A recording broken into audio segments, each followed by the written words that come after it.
Good morning and welcome to Wednesday and welcome to February 1st.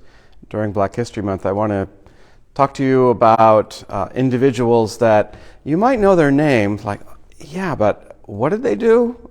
And the first, Lorraine Hansberry. Lorraine Hansberry is notable for having been the first African-American woman to have a play produced on Broadway called Raisin in the Sun in 1959.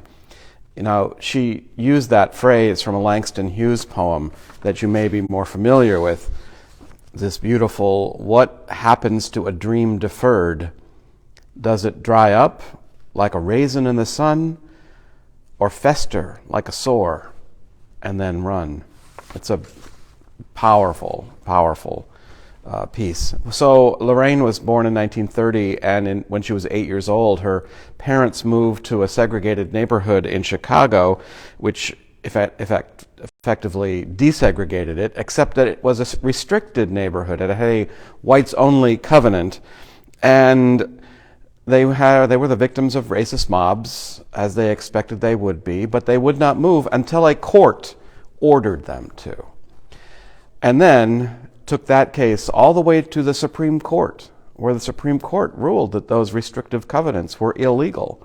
This happened in I don't know the year that happened, but it was 1938 that they moved into that neighborhood. When she was 8, victim of racist mobs, stayed there regardless in order to win a Supreme Court case that would ultimately go. I don't know how old she was when they moved out, but that's notable about her and her family. In fact, her father ultimately decided that this country was too racist for him to exist and made plans to move the family to Mexico City, to a suburb. But he died before they could do that, when she was only 14. So a couple other things about her. Sadly, she died way too early, at the age of 34. She died of pancreatic cancer. But just prior to her death, she came out as a lesbian in a publication called The Ladder. Lorraine Hansberry, I want to read a couple of quotes for us to think about. Activist, artist.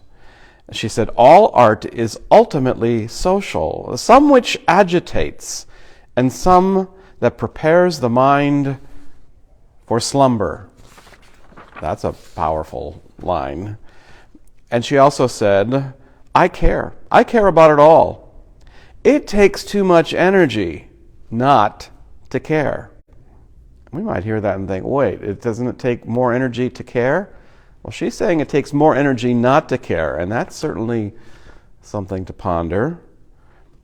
She also said, this is quite powerful, "I have long since passed the period when I felt personal discomfort at the sight of an ill-dressed black man. Social awareness has taught me where to lay the blame for that." Yeah, that is, wow.